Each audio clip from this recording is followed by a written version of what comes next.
আমি সুস্মিতা ই রান্নাঘরে আপনাদেরকে স্বাগতম। আজকে আমার রেসিপি পাটিসাপটা পিঠা। তো তার জন্য আমি তাওয়া গরম করে নিয়ে তেল দিয়ে দিলাম, সাদা তেল। তো আমি এখানে এই মিশ্রণটা দিয়ে দিচ্ছি। এই মিশ্রণটা কিন্তু আমি চাল গুঁড়ো, ময়দা আর সুজি দিয়ে বানিয়েছি, অবশ্যই কাঁচা দুধ দিয়ে বানিয়েছি। তো এই মিশ্রণটার সঙ্গে আমি আরেকটা জিনিস অ্যাড করব, সেটা হচ্ছে এই নারকেলের পুর। তো এই নারকেলের পুরটা আমি নারকেল কুড়িয়ে নিয়েছিলাম, কড়াইতে দিয়ে এবারে তার মধ্যে চিনি আর গুড় দিয়ে আমি একটা পাক তৈরি করে নিয়েছি। এবার এই পাকটা আমি একটু হাতে ঠিক এইভাবে মুড়ে মুড়ে এই পাটিসাপটার উপরে দিয়ে দিচ্ছি।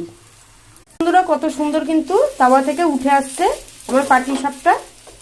তো ঠিক এইভাবেই কিন্তু মুড়িয়ে দেবেন। দেখতে পাচ্ছেন আমি কিরকম স্টাইলে করছি, ঠিক এইভাবেই কিন্তু করবেন।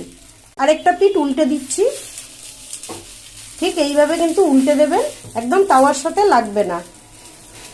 অবশ্যই চাল গুঁড়ো আর মিশ্রণটা যে আমি করেছি ময়দা দিয়ে সুজি দিয়ে, এটা কিন্তু খুব বেশি পাতলাও হবে না, খুব বেশি ঘনও হবে না।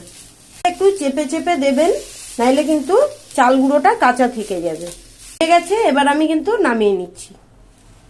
একটা করে দেখিয়ে দিচ্ছি, ঠিক তাওয়া গরম করে এই রকম ভাবে তেলটা কিন্তু ছেড়ে দেবেন। যে মিশ্রণটা কনসিস্টেন্সিটা ঠিক এরকমই থাকবে, দেখতে পাচ্ছেন, খুব গাঢ় না, খুব পাতলা না। তো চলুন এবার আমি এটা ছেড়ে দিচ্ছি। এবার আমি পুরটা দিয়ে দিচ্ছি, ঠিক মাঝ বরাবর পুরটা দিলে আপনাদের কিন্তু উল্টাতে সুবিধা হবে। এবার আমি উল্টে নিলাম। দেখুন আমার কিন্তু পিঠেটা কোনোভাবে গায়ে লাগেনি, আমার চাটু। তো দেখুন ঠিক এইভাবে উল্টে নেবেন।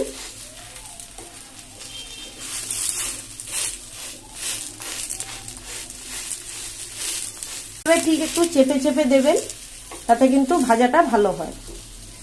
পাচ্ছেন পাটিসাপটা আমার কত সুন্দর কিন্তু রেডি হয়ে যাচ্ছে। এবার আমি ভালো করে দু পিঠ ভেজে নিচ্ছি।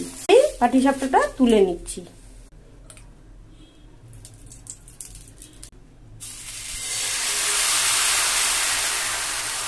এবড়ো হলেও কিন্তু কোনো সমস্যা নেই, যখন আপনারা উল্টাবেন অতএব তখনই কিন্তু পিঠের জায়গাটা সোজা হয়ে যাবে, আকারটাও খুব সুন্দর চলে আসবে।